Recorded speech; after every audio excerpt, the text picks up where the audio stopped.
Do you know who you want to be? Do you know what you want to do? Do you know what you want to have?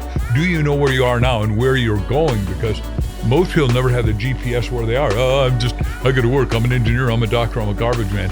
I'm a teacher. Nothing wrong with any of that, but that's not who they are. That's what they do. The difference is you are not a human being. You're a human becoming. And when you get done with when you and I shuffle off the mortal coil, you get to look at all the stuff you could have done on earth and missed. I could have done that if I'd just taken one more seminar, if I'd just been a little bit more self-aware, if I just had a better mentor, if I just had somebody pushing the edge of my envelope.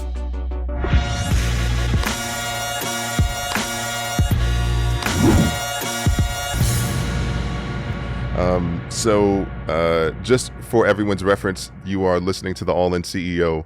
My name is Sanyika The Firestarter Street, and I am privileged and pleased and proud and grateful to have my pleasure here with us.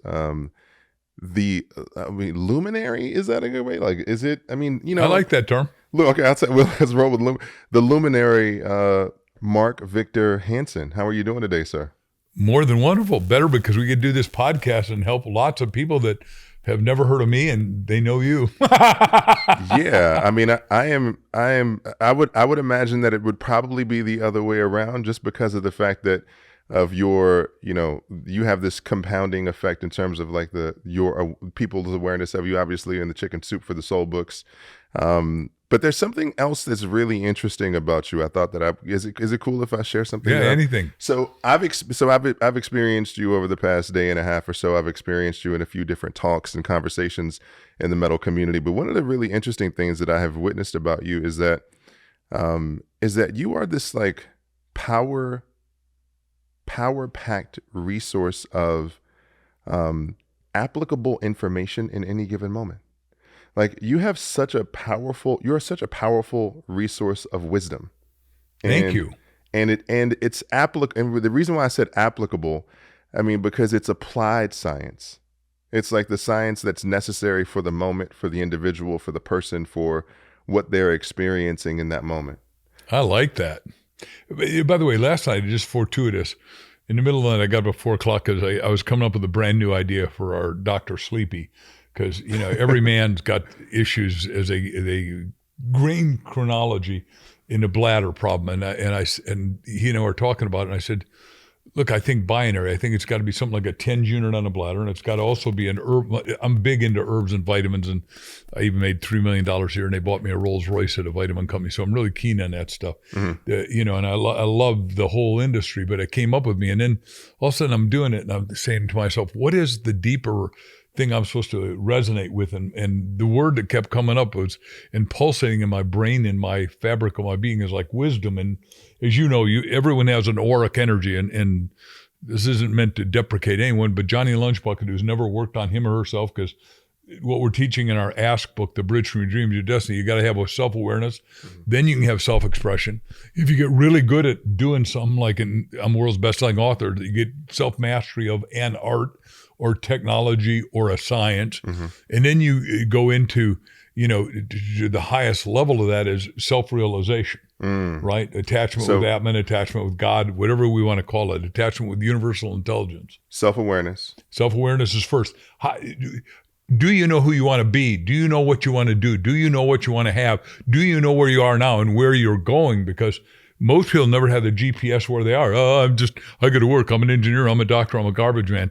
I'm a teacher. Nothing wrong with any of that, but that's not who they are. That's what they do. Mm-hmm. Mm-hmm. Big difference. Yes. The difference is you are not a human being. You're a human becoming. And when you get done with the game, whenever the game's over in this incarnation, it's chili con carne, when you and I shuffle off the mortal coil, you get to look back and go, damn, I could have done all that stuff. And what I wrote in the book was, look, when you get to the other side, whatever that is metaphorically, and St. Peter takes you to your house, you get to look at all the stuff you could have done on earth and missed. And you say, dang, I could have done that if I'd just taken one more seminar, if I'd just been a little bit more self-aware, if I just had a better mentor, if I just had somebody pushing the edge of my envelope. That's why we're saying and ask, on a scale of 100, where are you in your physical potential? And obviously, because you guys can see his monster biceps and triceps, he's probably 19 inches or a little short when you measure that.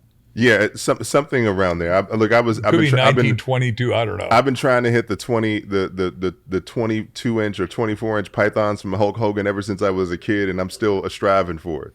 He and I said church once together. Anyhow, I like the Hulk. He's been good to me. The point I'm making is that is one metric. But then the metric is, where are you spiritually on 100, where you know God in you? And then where are you in your relationship? Like my wife and I have basically, been together every day since we got married over a dozen years ago. Except for now. This is the first time I've taken a break from my wife. Otherwise, we're basically together 24 hours, whether we're going to China together 80 times or whatever we're doing, we do it together. And she finally said, we like Ken. You can go on a vacation alone without me. And then I told Sandy, who's Crystal, my wife's best friends, Sandy said, yeah, you guys are going to have a women's retreat and we don't get to go. Yeah. I mean, look, right now, just to add some context around this, Mark Victor Hansen, myself, and I would say about roughly 80 other men are currently at a dude ranch in Arizona. And we're having a blast. Like we're getting a chance to go deep, to really have some really powerful conversations and to really explore what it means. And one of the things that I really loved about our conversation from last night, and we share this at least to some degree, and I would love to unpack it, especially as it relates to the context of the book, is about asking, right? So we talked about asking, and I had mentioned something to the degree that asking for what it is that you need puts you at the precipice, at the edge of your demons, your fears, your limiting beliefs, the person that you think you are not yet, right? The person that you feel like you have yet to become. All of those different. It puts you right in front of your stuff. Your stuff. Your shit. Like it puts you right there. and the question is that like, what is your philosophy on asking? What was your journey through learning how to ask? Like, how did you get to that point? Because asking is also the gateway to receivership, and you have been able to receive praise and love and financial resources and community and all these different things.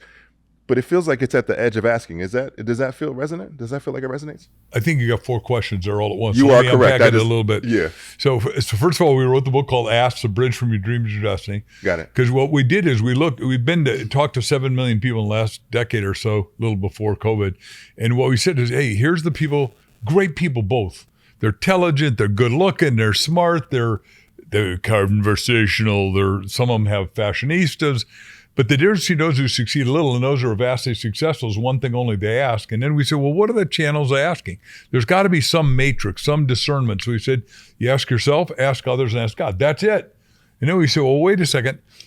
This group doesn't make it, and this group does make it. What is it that they do in their asking? So we interviewed the 26 best askers. We went to all the universities, Harvard, Yale, Cambridge, all of them, said, what do you guys know about asking? And they don't know very much. No one's ever written on this, until we showed up, and I thought, holy cow, here's a big topic. I mean, the big guy said, ask and you receive. The Bhagavad Gita says that. The Buddhists say that. The Dalai Lama I've been with a couple of times, who's really enlightened. He's a physicist, but he's really, the guy's got juice. And here in Tucson, I was with him once. Billy Graham was in a room. It was an august room. And one of my students had made $10 billion and said, Your Holiness, I'm afraid to ask, so I'm going to have Mark ask. So I'm in this group of like 120. It's 6 a.m, the high spiritual people. I don't know if I belonged in the group or not. That's the irrelevant thing. But I said, Your Holiness, this guy has asked me to ask you, because you opened up to questions and nobody wanted to ask him questions, which was astounding to me because people are intrinsically scared. We say there's 7 fear levels, which I'll go through in a minute, called the roadblocks to asking. Sure. But I said, he wants to buy back Tibet. He'll give you all the money he's got to buy back Tibet from the Dalai Lama from China. Now remember, the Chinese had just killed 1,200,000 people of them. They had to steal them out during the night. And this guy's wanted to buy it back. I'd thought all deep, what the hell is he going to answer? He's going to say, that's the stupidest thing I ever heard, Mark. What would you think he did before I tell you? The reaction from a very high human being. He laughed. He roared. honest to God, I didn't expect that. I expect anything, but he roared for like 15 minutes. And then I'm standing in the light, spotlights on me, and the camera's on me. And I asked the cameraman, I said, I got to get a copy of His Holiness's video, and he can't give it out. But because all of a sudden I saw pink light come out of that guy. He says, Mark, I understand I've really scared you. Just let me just make this good. And then we did deep breathing. We breathed in all the hatred, all the angst, all the hatred of China, and we exhaled peace and love and joy and forgiveness and compassion. Wow. And I thought, wow, I get goosebumps even now, just years ago. And right here in Tucson, curiously enough, and I was going, whoa. I mean, it's like, it was an experience that, it's one thing to have Jesus say, you got to forgive 70 times 7. I mean, this is 1,200,000 of your followers get dusted. Are you going to be pissed? I would think yes. I would.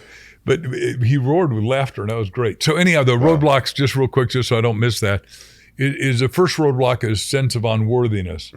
And all of us, any one of us has got some or all of the roadblocks working. And the reason we wrote the book is so you get to look in the mirror and say, hey, that's the roadblock that's getting me. So now and then we teach the principle how to shrink it down and blow it away. So unworthiness, fear, doubt, naivete, right? Excuseology. I don't know if you've ever had excuses in your, I'd exercise, but I'm tired today. Whatever whatever the deal is, right?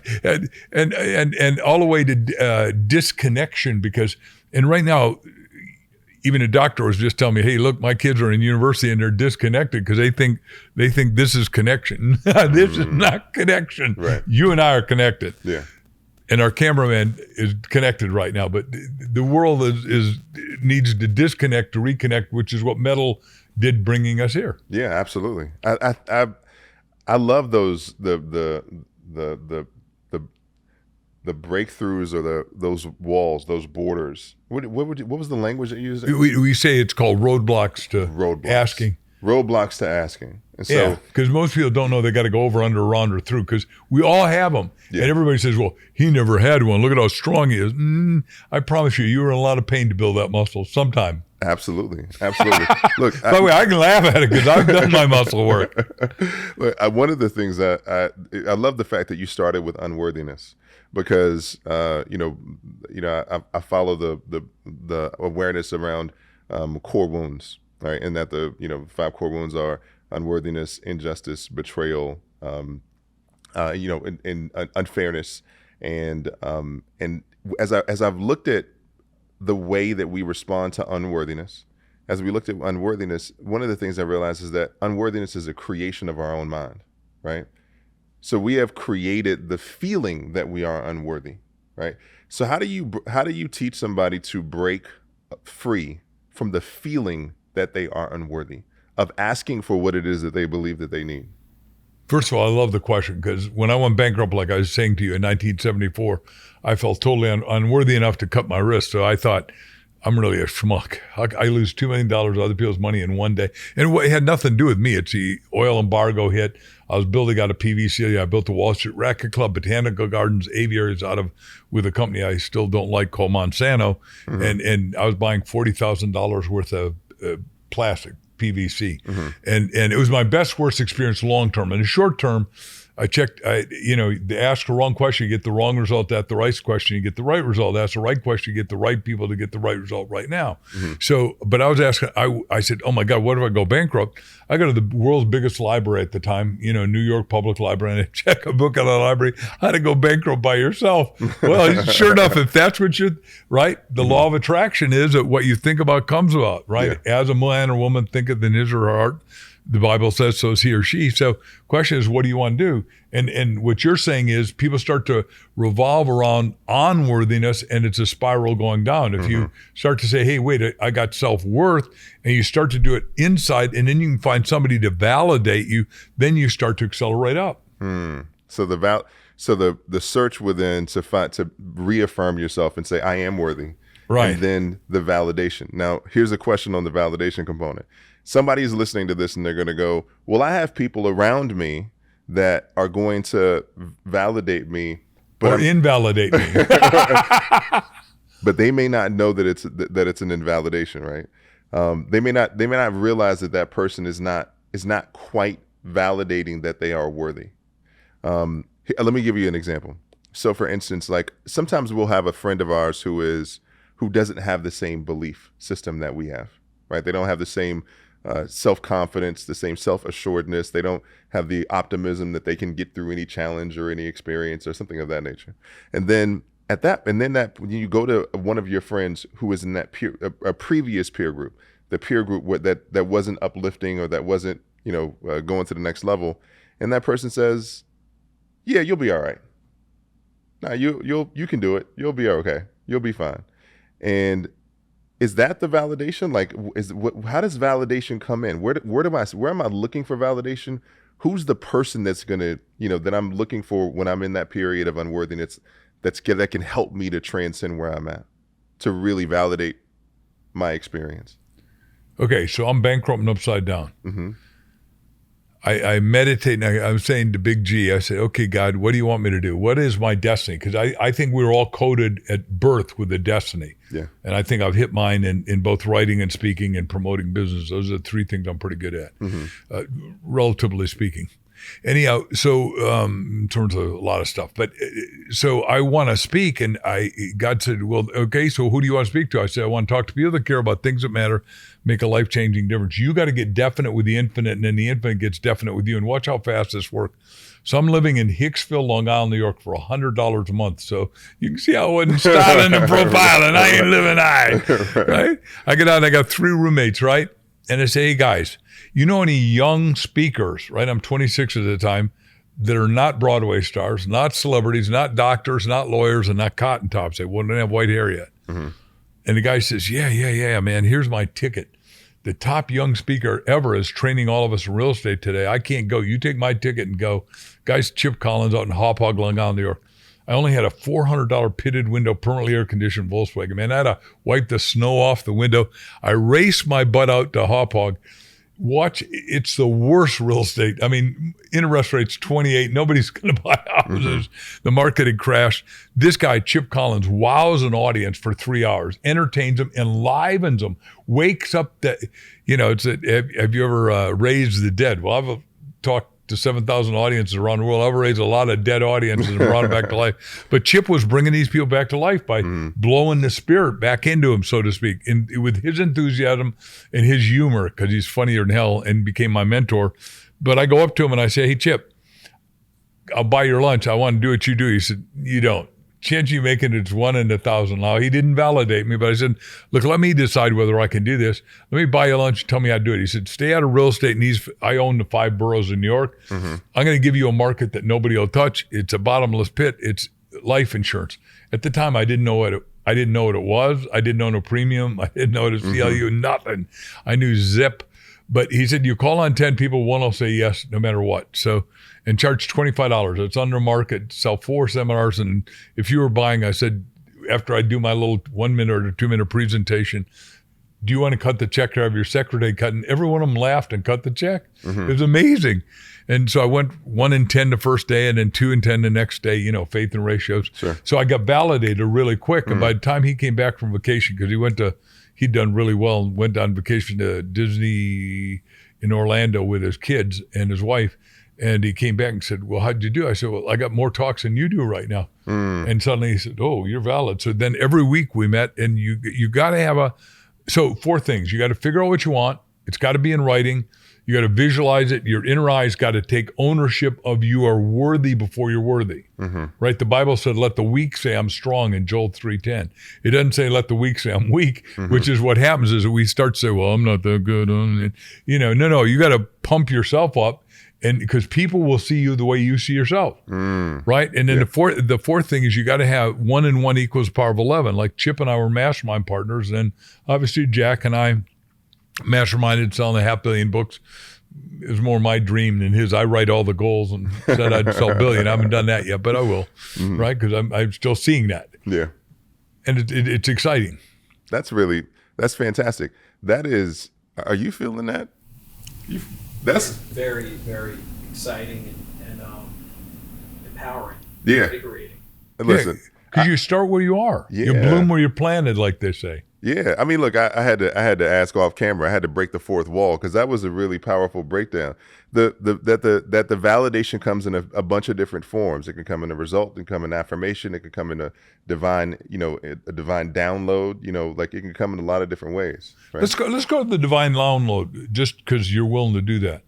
My assumption is conscious implodes subconscious, and if you watch Bob Proctor's stuff, Can I repeat that real quick? Conscious implodes. Subconscious makes it robotic. So Got it. You drive your car. Right now you've been driving since you're 14 or 15 or 16, so you don't even think about it. You just get in, and if you're smart, you do spiritual invocation.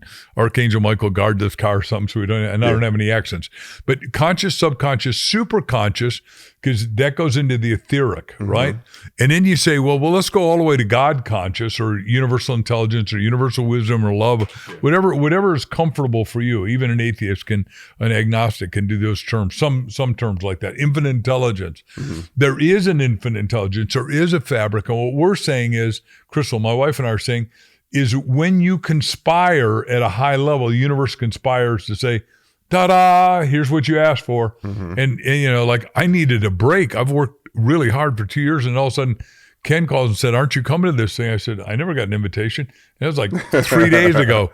And luckily I could switch everything around on my schedule. So here I am. But I'm here fully. I mean, that's like he said last night, because the point is, that's pretty quick, don't you think? I needed a break. Suddenly I got one, and this is totally different than what I do by and large. Yeah. That's a really beautiful distinction. One of the things that I love about Marianne Williamson, I'm sure you. Yeah, I like Marianne. We were at a wedding shortly ago, not long ago. That's awesome. Not getting married. We were at somebody else's wedding.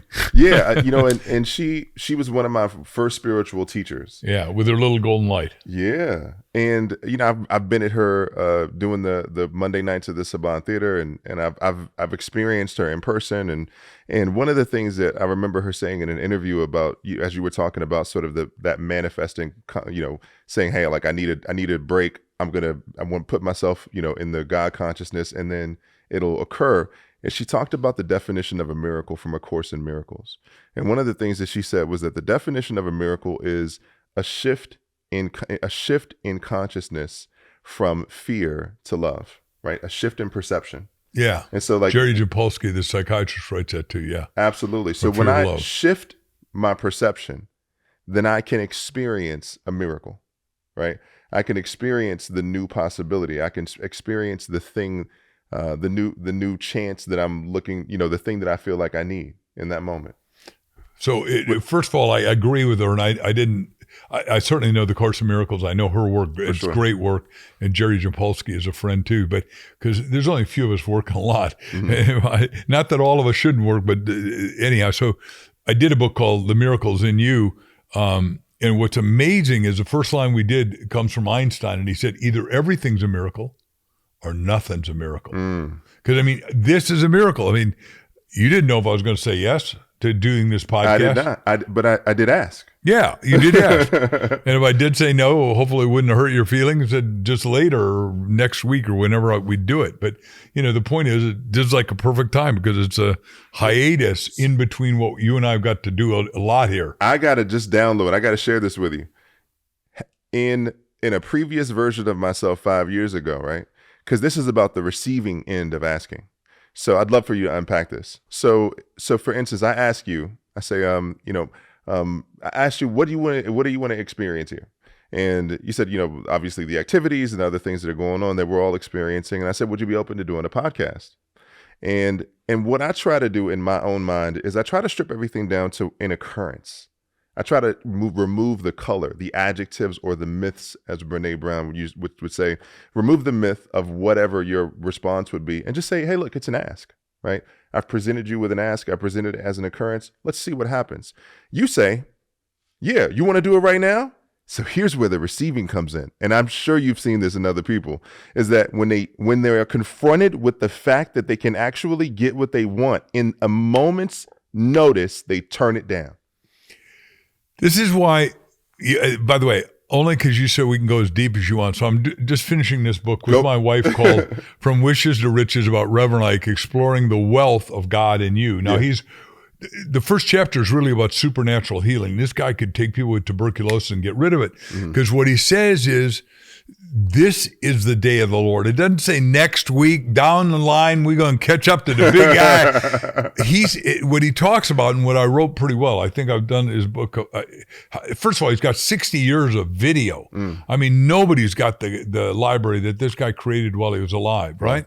And I got to go through all that. The only other guy, like I was, in graduate school, the smartest guy ever, Bucky Fuller, he was an archivist with this stuff. I'm a pretty good archivist, but these two guys are major badass archivists. I mean, but one of the talks he did is, and you can look it on YouTube, is called the instantaneity of God. The instantaneity of God is instant, because if you buy, whoops, am I shouting? Go for it. Because my wife says, you got such a big voice, you got to be careful. You shout at to people. the rooftops. I think.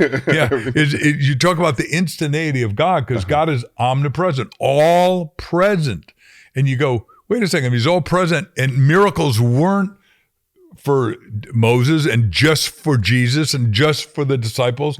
Miracles are in the sweet now and now, because those guys are gone. Spirit is the line in the Old Testament, as spirit is the same yesterday, today, and tomorrow.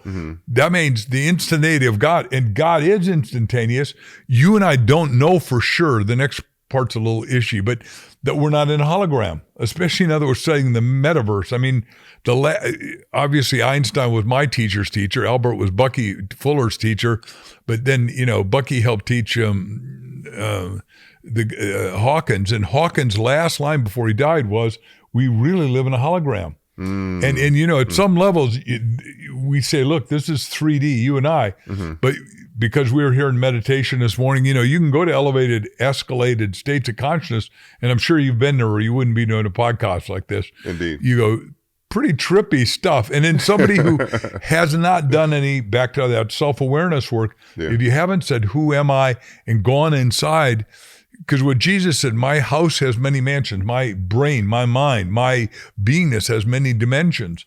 And most people do this much of their dimensionality. Why? And by the way, that sounds judgmental on my part, but let's go to the why. Yeah, I mean, received as sort of a broad context in that, what's your perspective on why some people explore the consciousness to this degree? Well, just think about, let's assume that our friend Ken Rutowski invited 200 people here. Most of them go, I'm not going to any dude ranch. I've never been on a horse in my life. I'm not going to do that. And the horse ain't going to bite you. It may spread your legs a little bit, may hurt your hips for a day or something, but they're pretty safe. But there are whatever number turned him down, he said people turned him down. It's obvious, right? I mean, everybody's not willing to go to that. That's why I said, where are you at 100% of your spirituality? Because I believe, and I don't know what you believe, but I believe spiritual world runs a mental, which runs a physical, which runs our results. Yes. Right? So that's why it says go inside your deeper, innermost, highermost, subconscious mind. How? This thing's deep. Yeah. You're born with, I'm going to give you two different numbers, but 18 billion brain cells, right? And most of them, according to all the research, Einstein said we use 10%, the Deepak Chopra says less. I don't give a damn what the number is. It ain't, I'm going to do bad languaging. Ain't nobody using 100%. Right.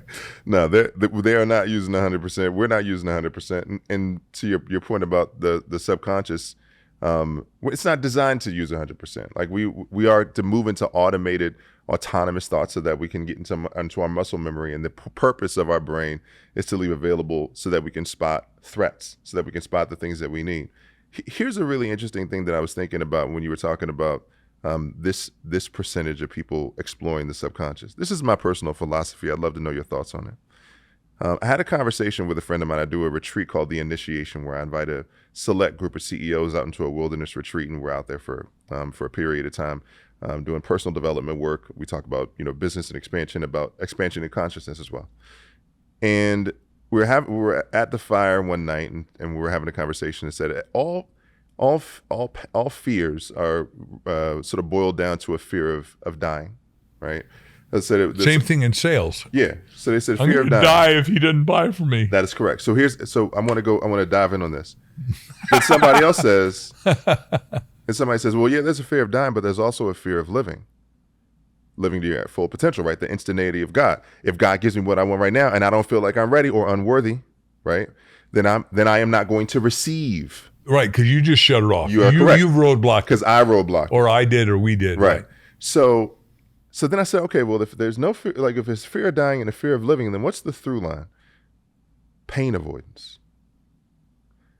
Fear of experiencing pain. And so the idea is that I don't want a painful death. It's not death, it's the painful death part. It's the experience of the pain. And so when I think about the two types of injuries, right, there's physical injury, and then there's emotional injury. I don't want to experience sadness. I don't want to, as I unpack my consciousness, the reason why it only goes here, the reason why I'm not willing for you to look into my soul and help me explore who I could be is because I don't know if I'm ready to deal with the pain of seeing what comes up. I don't know if I'm ready to deal with the pain of yes, the fear of being rejected from a sales component, but also the fear of just realizing that I may be a completely different person than I thought I was. I may actually be worthy of leaving the domestically abusive relationship. I may be worthy of that's codependency, right? Yeah, I may be worthy of receiving greater financial resources. I may be worthy of that. But so what I'm afraid of is the pain of shifting my entire paradigm. Like I think that's what keeps some people at that small percentage. What do you think about that? I agree with everything you said. People are afraid to do a lot of stuff, but that's why we're saying you got to do childlike asking. A child falls 10,000 times. I think that's a number before they walk, right? And our grandkids certainly did that. And when they fall, they don't cry and get uptight. They just fall, laugh their ass off, get up, and then walk over to Grammy or Grandpa, right? I mean, that's my experience. Obviously you and I and everybody in the room here are ambulatory, so we must have gone through that. But I don't remember seeing any of my kids. We have 5 kids or our 6 grandkids crying much when they fall. So what happens is, what you're saying is that fear, right, from birth to death, somewhere along the line, somebody has told us we're supposed to, shut down a little bit and be just this big. You're not supposed to be this big. You're supposed to be this big. Yet when my little, I don't know why, again, back to the metaphor of what I was thinking about last night, one of my daughters, they say, well, how big are you? And I'm this big, Daddy, right? And the principle there is that, but that's what we're supposed to do. How big is your life? I'm this full of life. No, most people, if you worked as hard as I did, go home, have a few drinks, watch a little TV, then you think I'm going to spend my time reading your damn book? You go, no, you don't have to read. I don't care what book you read. Read some self-help action book, or read, now that we're in the novel business, write a novel or watch one of our movies, but break through, because you've got this, you got to crack the cosmic egg and find out.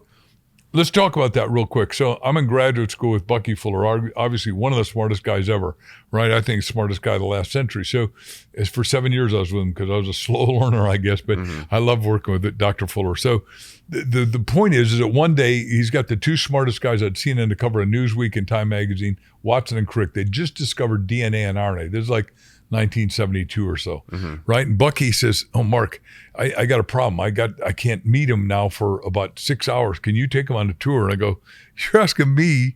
I'll skip my graduate school classes and take these guys on a tour of the campus, meet the president of the university and all that. So hell yeah. We had the time of our life. But what the bottom line on this fits what your question is, as far as I'm concerned. And if you say it's not the point, you can say I missed it. But you got every DNA and RNA is 28 strands. They said, if it's different, tell me. But he said, the boys said, you're only using 2, and they got a Nobel Prize for it. So I'm going to assume they know more than I do. So you got 20 unused strands because of this thing called fear, because they said mind controls it. How do you like them apples? Isn't it interesting?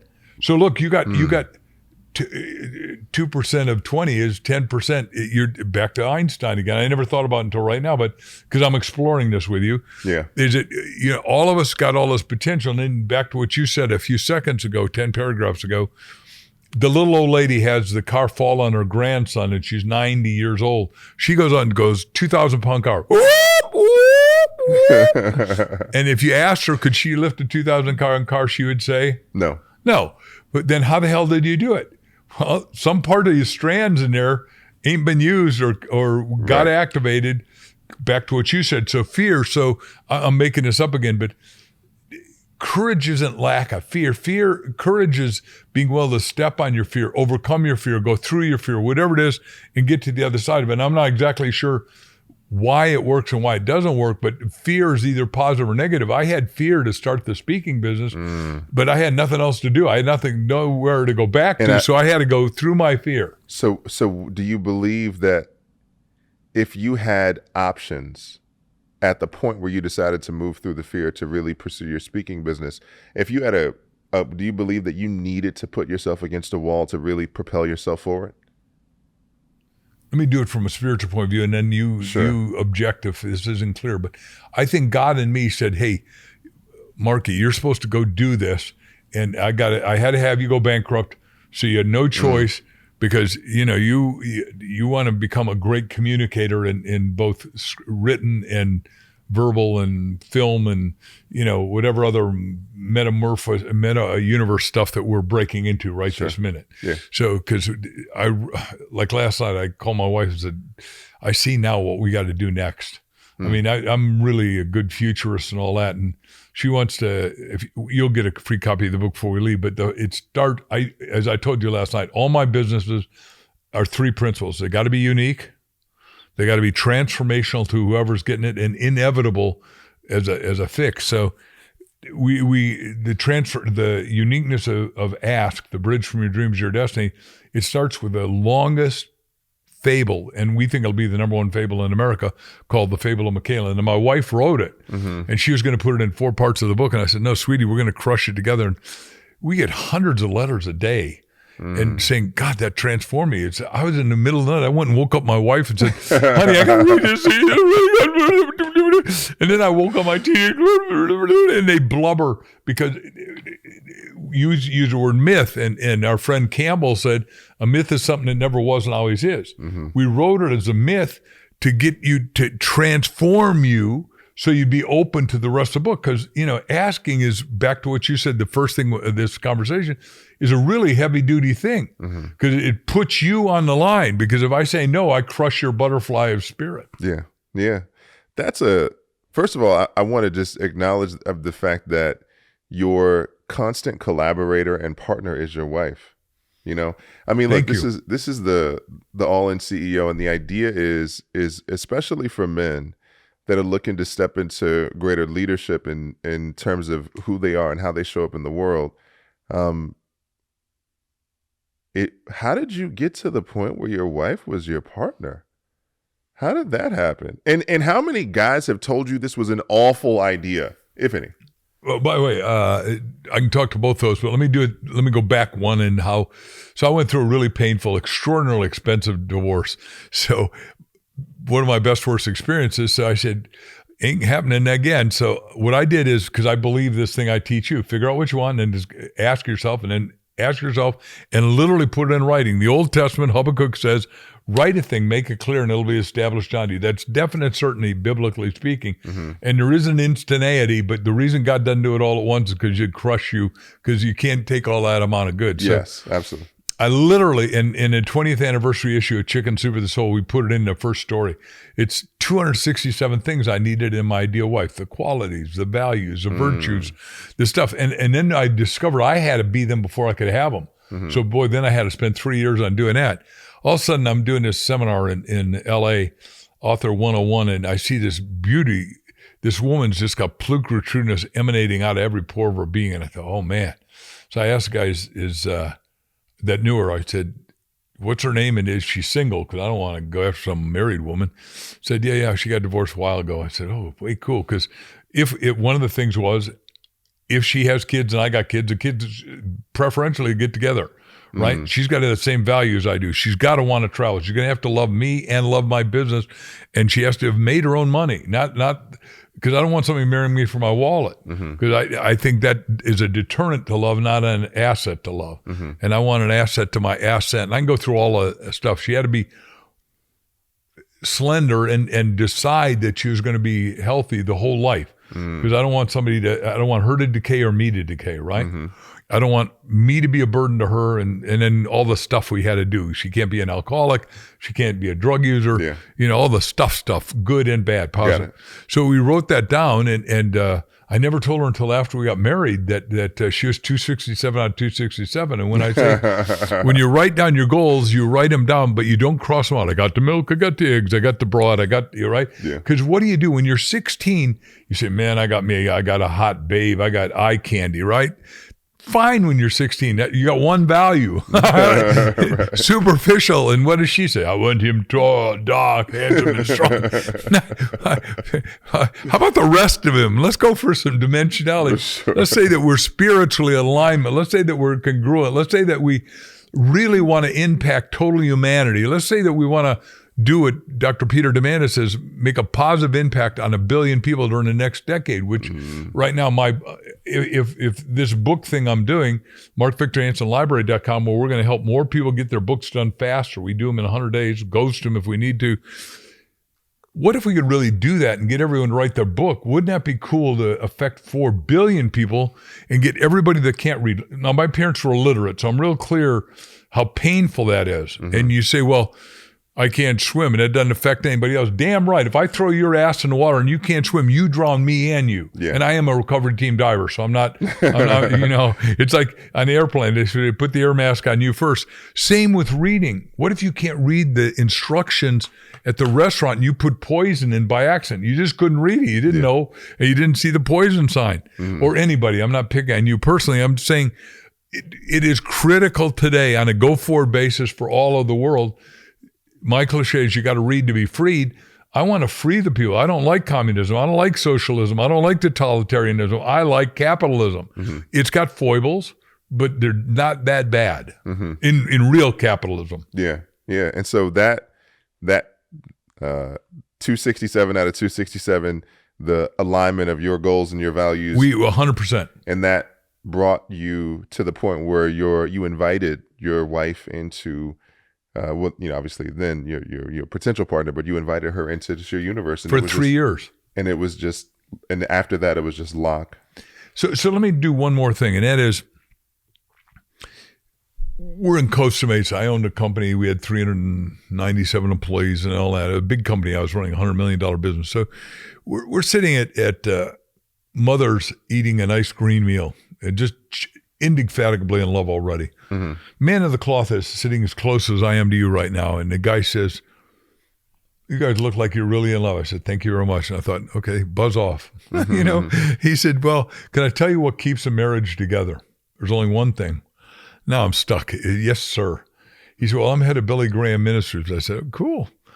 He's 92 years old. He said, for 70 years, we've discovered only one thing keeps it together. You got to pray out loud together with your spouse. Thought my wife and I'd prayed at church. You prayed out loud at meetings. You did, humma at Holy Man Jams, but never prayed out loud, right? It wouldn't be hard, but I never heard the prescription for the marriage. Yeah. So we wake up every day and we pray together when we're, and until this thing, I've been every day with her, for decades. So, but we pray out loud together. We sculpt our lives together. We say what we're going to do. And we pulled off a lot of magic. And I got to say that our kids all get along with us. Our grandkids, can I brag once? Go for it. So we got 6 grandkids that we're in adoration of. We'll have 12 before it's done because there's still a lot of them in that procreative age, sure. I think, or maybe more. But our little 6-year-old grand twin, Madeline, who's going to be a movie star or something, she's the most effervescent, expressive. If she came in here, she'd own the show. She'd sit here, she'd talk to you. You wouldn't even get to interview her. She would interview you. She just is totally together. She writes this letter at 6 years old. It says, my wife goes by Mimi because there's a couple grandmothers in the family here. So Mimi and Grampy, I just love and adore you guys. You are so wonderful for us, and I can hardly wait. This weekend they get to have a sleepover. We got a big house, as you can imagine, swimming pool, the whole shot, and they get to bring their dogs and everything. And said, "You're just the most important thing in my life." I go, I can show it to you on my phone if you want to see it. I took a picture of it. It's like so way cool. So what I'm saying is the vibration you send out, spiritually, my wife and I are in alignment with each other. Now, I think you got to be, the best you can do is be spiritually coherent in yourself.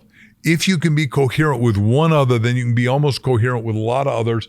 And that thing about most people have an auric energy of a half foot out from their body, and then a great and inspiring speaker can, I can fill an audience of 50,000 people pretty much, no problem, and control it pretty well. I love that. Last question. Yeah. This has been a fantastic conversation. Well, thank you. And I really appreciate, again, all of your applied wisdom. It just feels like it's very right for the moment. So I feel that way too. Last question is, what does all in mean to you? All in, put your whole self in, take your whole self out, and you shake it all about. I think it means that you're spiritually, mentally, physically, financially, socially, emotionally, politically integrated. Mm-hmm. And most of us are not integrated, and most of us are not congruent. Most of us, as you listen to people, they're spastic almost inside about that. They're two-sided on one issue. And you go, holy crap, why don't you go think about it? Because if you go see the greatest sculpture in the world, which is the David by Michelangelo, and you go to Florence and you see this enormous, perfect Adonis, right? They say, Michelangelo, how you make that? He say, I chip you out everything that's not David. Being all in means you chip out all the negativity. Now, that is not an easy thing. It's going through those 7 roadblocks and any others that you got. And that's through all the dimensionality of those roadblocks, because we all got them. Mm-hmm. When Crystal and I married, I just talked to the native, first family, which is, you call them native. We call them Indians in America and Canada. They call them first family. And my computer broke, and the lady who's head of all the Indians said, oh, Dr. Hansen, you don't worry. I'll make your computer work. And I go, I don't think so, lady. And this is going to screw up, because I really want to show you the images so I can talk to the images. I can do hours without, but they drum beat and my computer came back on. So this lady said, you're married and I think you got baggage. I mean, after she made my computer work when it wouldn't work, I thought, you got some stuff. So she said, it'll cost you $5,000. And we went to Nanaimo in British Columbia and sat with her for 3 days. She was amazing. And she went and she psychically pulled the garbage out of me and my wife, and we looked at it together and said, yeah, I'm willing to get rid of that and that and that. And that's what I think it means to be all in. To you're in this university of life to discover who you are at your positive best at every level. Nah, it's okay that I'm a schmuck to my kid. No, I'm a schmuck to the dog. I'm a schmuck to my staff. I'm a schmuck to the church or temple or ashram or mosque. No, I don't. Why do you want to be that? I mean, the Dalai Lama, and I'm obviously a Christian, but the Dalai Lama, he's got wisdom. Truth is truth, no matter who espouses it, not espouse it. Maybe espouse it, but espouse it. And he says, be kind to everybody. Yeah. Be kind to everybody, but it only starts with you being kind to you. You being kind to you allows you to be kind to me and Danny and all of us. I love that. So but if you can't be kind to you can't be kind to anybody else. Amen on that. And the dog that wags tail to us, come bite your ass. Thank you. It was a delight. I look forward to listening to what we did. Oh, man, it's going to sound great. Ladies and gentlemen, Mark Victor Hansen. And the name of the book, the new book you want to get is called Ask, A-S-K exclamation mark. Mm-hmm. The Bridge from Your Dreams to Your Destiny. And you've got a destiny. Your job is to find it. Our job is to help you get from here to there. And then if you want to write a book, go to markvictorhansenlibrary.com. And you will love I think you'll love our website. So far, everybody said, wow, that's a cool website. Because I believe, and I hope you believe, everyone's got a story in them that needs recounting, whether it's your autobiography or whether it's your mythology or whether you're taking us on a trip through technology or whatever, or romance or whatever. But everyone's got it, and no one's willing to help everybody. I mean, I'm with 7 major houses. They're still sending me checks. So I love those guys, but they don't see that everyone should do it. They think, I'm going to pick John Grisham. I'm going to pick Nora Roberts, all of which are great writers and friends. But that's back to here. I love it. Well, the last thing, I know I said the last thing, but the last thing I'm actually going to do is, can I have a free copy of the book? Yes. Thank you. I'll give you 2 because you must have a friend for a change. I definitely ask and ye shall receive. That's it. Thank you, good sir. You too. Absolutely.